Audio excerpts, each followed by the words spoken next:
I hope this doesn't feel too much like a bit of a lurch, but we are celebrating the first week of Advent. But in the reflections I've been sharing, I have been looking at the life of Elijah, taking a very slow meander through the life of Elijah. So that's what we're going to continue to do this morning. And just to recap where we've come from, we've looked at the whole of his life from the beginning as we know it, where he was, he's a prophet. He was told by God to go and tell the king that there would be drought. There was drought. And God told Elijah to go to a place of sanctuary, actually, the desert, where he would be fed and watered. And then, of course, the brook dried up. And we looked at what that might mean for us when our brooks, the brooks in our lives, dry up. And then he was called from there to a place called Zarephath. And if it was tough in the desert, Zarephath means the place of fiery trials. That's what the name means. It was a place of furnaces. And so we looked at the events that happened there, the flour and the oil that they had to trust for daily, and then the death of the widow's son, his landlady, and the death of her son and what that meant. And then we saw him go back to Ahab and command all the prophets of Baal be drawn together on Mount Carmel, and all the events that happened on Mount Carmel, the calling down of fire, and then, of course, the prophets of Baal were slaughtered. And then we saw Jezebel, the queen, threaten his life, and he fled. And we considered whether, in fact, it's right to call Elijah weak at this point. And I've heard people call him weak, and he runs away in fright.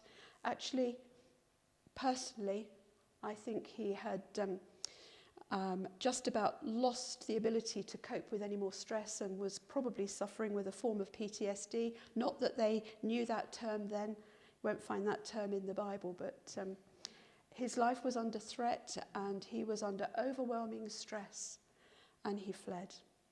And then we saw God meet him under the broom tree, fed him, watered him, looked after him, didn't judge him, didn't ask questions. And then we saw his journey through the desert, 40 days and 40 nights to the cave. And then we saw God call him out of the cave and say, "What are you doing here, Elijah? What are you doing here?" And how the presence of God was in the silence. Not in the fire, not in the big symbols of God, but in the silence. And last time I spoke, we looked particularly at that question. What are you doing here, Elijah? And I want to just start at that place again. Because that question, what are you doing here, Elijah, could be also understood as, who are you here, Elijah? And we looked at Elijah's answer last time, which was word for word exactly the same. He says, "I've been very zealous for the Lord God Almighty. The Israelites have rejected your covenant, torn down your altars, and put your prophets to death with the sword. I'm the only one left, and now they're trying to kill me too." We looked at the fact that that wasn't right, wasn't true, that he was the only one left. But he was under threat. And we looked at the fact he's so hurt, so overwhelmed, so stressed, so captive to the trauma that he's been through, that actually he doesn't feel God's heart reaching out to him. And that may be a place that you know. So blind to God's love because of all that you are or have been through.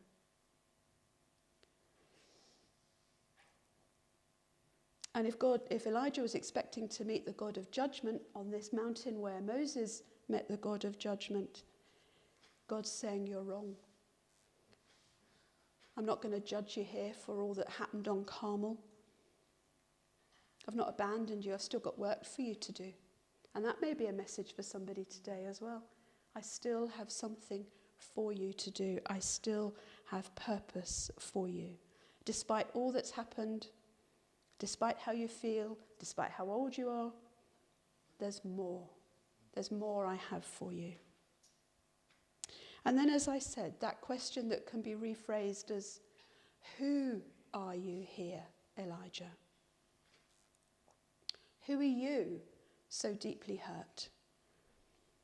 Who are you on your walk to get here? Who are you when your understanding of God no longer applies? Because actually, he's presented you with a different understanding of who he is.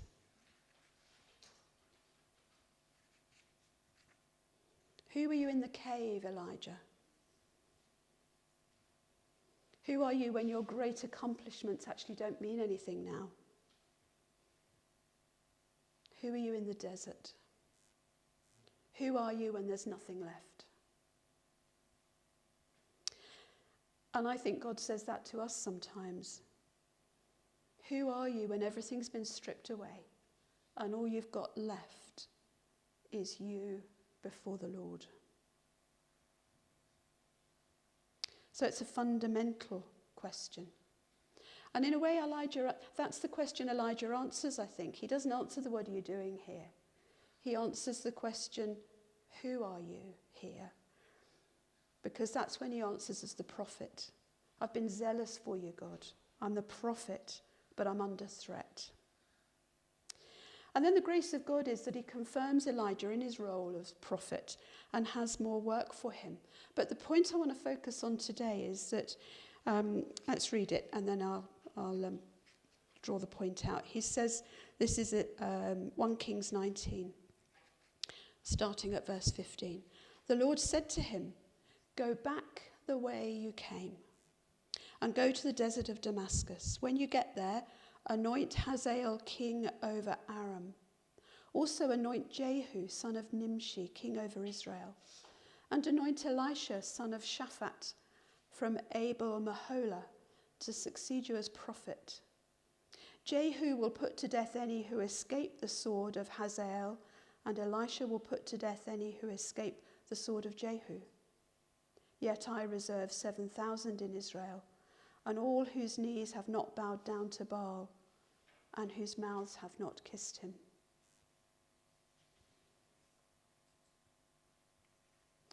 The mission I'm going to look at another time.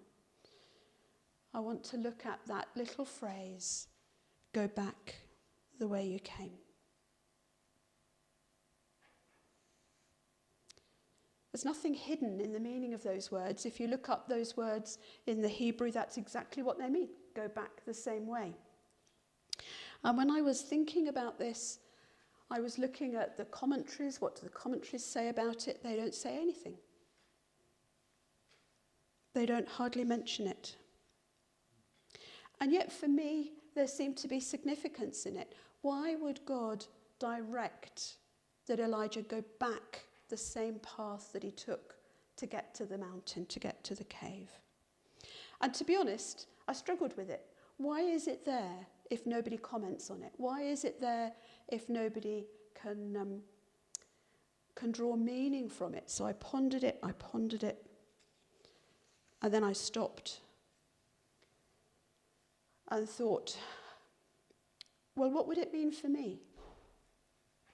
If God said that to me, what would it mean for me to go back the way I came? And I had a growing sense that the only way I was going to discover the meaning was to somehow fulfill it. And yet I wasn't in a cave on a mountain across the desert, having to retrace my steps. So it was a case of, okay, symbolically, what might that mean? And I came to the conclusion it could only mean one thing. And that was to go back to the place of work that I had had before I came here. And most of you know that that was a place called Burswood, which was both an independent hospital, a Christian hospital, and a place of healing ministry, a precious place. And that was the role I had for 14 years before I came here. So I'd been there a long time. But the place is closed, and I was reluctant, because it's painful for me and many, many others that the place is closed. I didn't want to go back. I didn't want to see it desolate. I didn't want to see it empty rather than thriving with life. But I was stuck, and I had to do it, so I went back. And it was a glorious day. And I parked outside the grounds and walked up the long drive. And it looked at its best in the gardens. The drive, as I walked up, there was peace there. The birds were singing. And I had the distinct impression that the place may have closed, but God had not left that place. God was still there. And the day that I did this, it was almost 2 years to the day that actually it had closed. So it was quite a significant time. And I began wandering around. And as I wandered, actually it was quite an emotional time, because as I looked in the various rooms, I could remember people that had been in them. I remembered staff. I remembered events, joyous ones and difficult ones. And as I wandered round, it was almost like time slowed down, and I pondered and I sat. What is it, Lord, you want me to hear? What is it you want me to see? What is it you want me to do? What does retracing my steps mean here? And as I wandered around, people came to mind. Some of them I'd loved working with. Some of them I'd found a bit more challenging. And I was prompted to bless them, whether I'd loved working with them or whether I had been challenged by it. I was prompted to pray for them and bless them, so I named them in prayer. And then I walked down on the lower terrace. There is a big cross set into the ground. And I went down there and sat, and some of the painful, very painful, some of them, things came to mind of times that we'd been through. And I sat and let them go, as it were, gave them back to God. And then I felt God say, do a bit of a prayer walk. Well, what does that mean, God? So I walked. If anybody had been looking at any of those windows, they'd have wondered what on earth I was doing. And I was very grateful that there was nobody else there. No, not a soul. I was the only one. And I marched round and round the outline of the cross, round and round and round it. A bit like walking around the walls of Jericho, I think. I walked round and round it. And I won't go into all the things that I prayed, but the prayer actually was about, this is your place, Lord. Whatever happens to it in the future, may it be of you. May it be of you. And somehow I came to the conclusion that retrace your steps was not about Burswood. It was about me. And it was healing for me to do that. Stuff that had been painful, I let go of. There were some people I needed to forgive for things that had been done.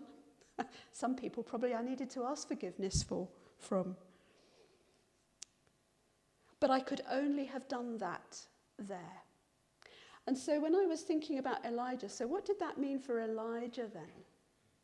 To retrace his steps, go back the way he came. And I concluded that only by retracing his steps could he walk through the trauma that he had just come from.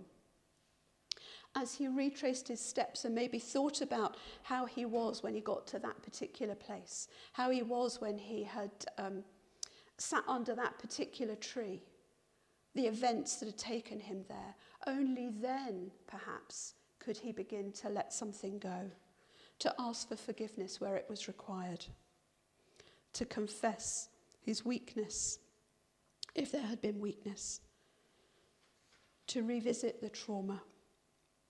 And it's hard work, you know. It's hard work. For Elijah, I think it was a very emotional but healing time for me in retracing my steps. It was a significant thing to have let it go.